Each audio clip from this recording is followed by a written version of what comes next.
So in another episode of V Reviews books that she read like 3 months ago, we are reviewing Blackstone Heart by Michael R Fletcher. This is also going to be a discussion. I will leave the spoilery things to the end and you will be warned, so let's just get on with it. Blackstone Heart was the runner-up for the self-published fantasy blog-off competition in 2020. This is a book that I first heard about on Reddit, and the community had a lot of really nice things to say.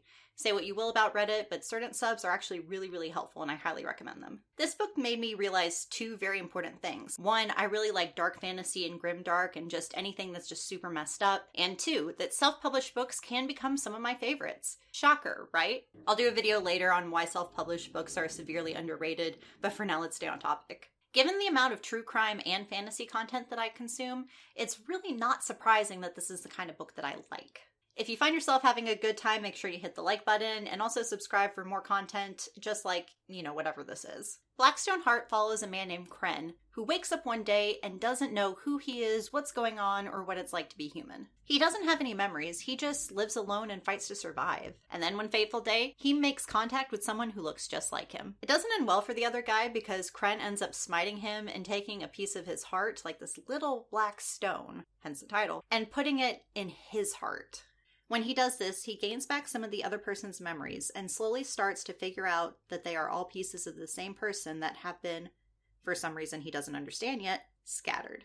As the story goes on, Kren learns more about the person that he once was, and now he has to decide if that's the kind of person he wants to be going forward. Not to spoil anything, but the old Kren was a really scary dude. And there is probably a very good reason that the pieces of his heart were scattered to the four corners of the earth, and that it's been a very long time since the scattering happened and when all the pieces seem to have started waking up. His past self was really into hurting people and using their souls to feed demons so that the demons would do magic for him. And a lot of people, namely the wizards that control the world right now, are not too keen on that type of magic. They think it's evil. And I tend to agree with them, but that's not the point. Or maybe it is, and it's something we'll learn more about as we go along. This story starts out being told from a very simplistic and animalistic point of view. The first 20 pages read like they're from the perspective of a starving wolf just trying to survive. Kren ends up smiting people for really no good reason, just because he doesn't want to leave witnesses to where he's going and what he's done. And before he really makes contact with humanity, his world is very small, he lacks empathy, and it's really just trying to survive and not get himself in trouble later on. But that all changes one day when he meets up with a caravan of merchants and their guards. One of these guards is a woman named Shaylin that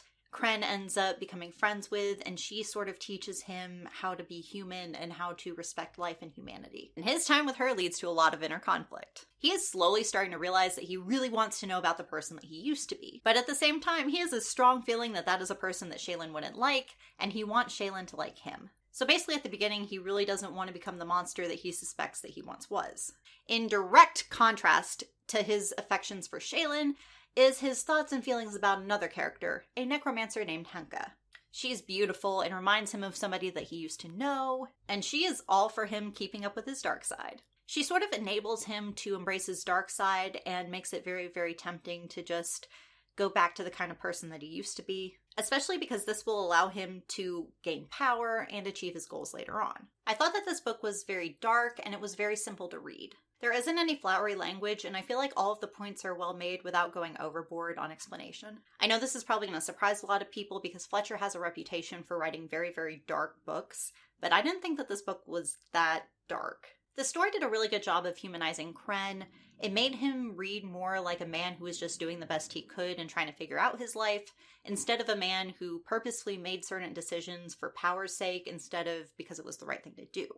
I might just be desensitized because of the other kind of media I consume, but having Kren be the POV character ready to explain his logic and what he was thinking at certain times just made everything a little less mysterious. I feel like when you understand why something is the way it is, it takes sort of the mystery out of everything, and it sort of makes something that is evil and super powerful seem like there's a logical reason for it, and if there's a logical reason for a problem, you can figure out how to solve it. Like, there's a certain terror in feeling powerless and not knowing how to solve a problem that is going to cause you dire consequences later on. But once you understand everything, you're fine. Overall, this is a book that I had a lot of fun with, and I cannot wait to see where the series goes after this. Now we're getting into the spoilery discussions where I get to go over themes and all the things that this book made me think about.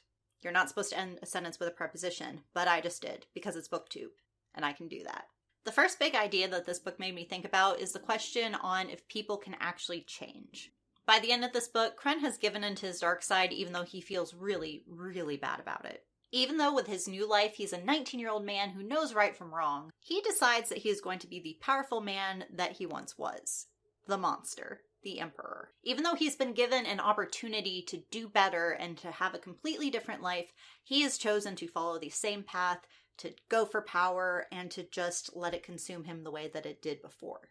This is paralleled by his feelings for Henka. He despises her harvesting body parts in order to make her beautiful and warm, but he likes being with her when she is beautiful and warm. They both know that they have to consume others in order to gain the lives and power that they want. Kind of like how people consume animals for food. But recognizing that food has feelings makes this difficult, doesn't it? He starts to develop rules about how he selects his food, but when resources are scarce, all that morality goes out the window. I can't really blame him for this because we all kind of do it, but for usually much more petty and low-stakes reasons. Maybe just being a terrible person is part of being a person. The next thing that this book made me think about is if doing bad things for the right reason is any better than doing bad things for the wrong reason. Kren does a lot of bad things for the supposed right reason. He is always experiencing internal conflict between wanting to be the person Shaylin wants him to be, the good and reformed guy, and giving into his dark side and becoming the demonologist emperor again. The line starts to fade away from the binary right-wrong mindset into one that's more nuanced. He starts agonizing over choices where he is doing something he knows is bad, but justifies it by saying that it's supporting a good and worthy goal. This really comes into play as Kren is learning how to use the soul stones. Each soul could be set free and reincarnated, but if you feed them to demons, you can do things like teleport places or use magic. And it's only right that magic has a true cost instead of whatever the heck the wizards are doing. You also see other characters doing this, like when Teen hurts Kren in order to protect Shaylin later on. Kren continues to choose violence when he decides to make the wizards his arch enemies after Teen tells them that they are responsible for the end of Shaylin. There was always some conflict between the two women surrounding his association with Shaylin. Most notably, the incantation to activate the floating spell that got Kren and Shaylin to the Wizard's Tower read, "I deserve better." Kren assumed that the women had been in a relationship at some point, but when he finally gets revenge on Teen, he realizes that it's the kind of relationship that lasts their entire lives. They are sisters. Teen wasn't jealous that Shaylin preferred him romantically, she just didn't think he was a good person. Another thing that this book made me think about is how someone's early days really shape the way that they see the world. Basically, does Kren have to become the emperor, or is there a way that him or one of his copies is able to change into a completely different person provided they survive, meeting Kren? Each piece of Kren's heart makes up a completely different person. They all look similar, like all different versions of the same man, but they obviously have different backgrounds. Some are starving, some are buff, some have a certain outlook on life determined by who they got to interact with. And really, even though they all look very, very similar, they're all different people. There's one version of Kren that him and Henka run into that's sort of running away from him as he gets close to this particular town. He warns our Kren that if our Kren continues on this path, that is going to lead him to sorrow. He tries to get our Kren to take this opportunity to be a better person and to go on a different path. But our Kren is at war with the wizards, ironically because of what they supposedly did to Shaylin, who would be very, very upset at the actions that he is taking in her name. Shaylin probably would have really liked the Kren that Kren smites in the scene, which is really, really ironic and sad, and it just gives me all the feels. Kren also poses an interesting question that's related to this topic near the end of the book. Why do the shards give Kren the memories of the old emperor instead of the memories of the copies of him that he harvested them from? Are the different versions of Kren just vessels for these pieces of the heart? Or are they a backup plan for the evil emperor's return? Can the shards exist without Kren?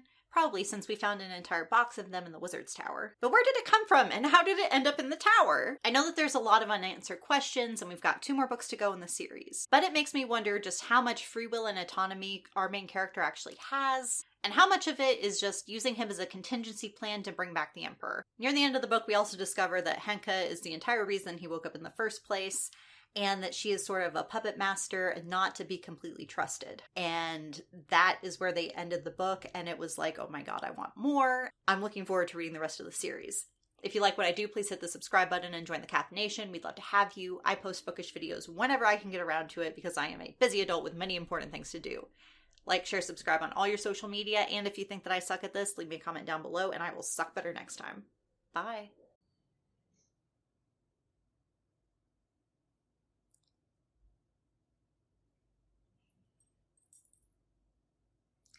Me too, buddy. Me too.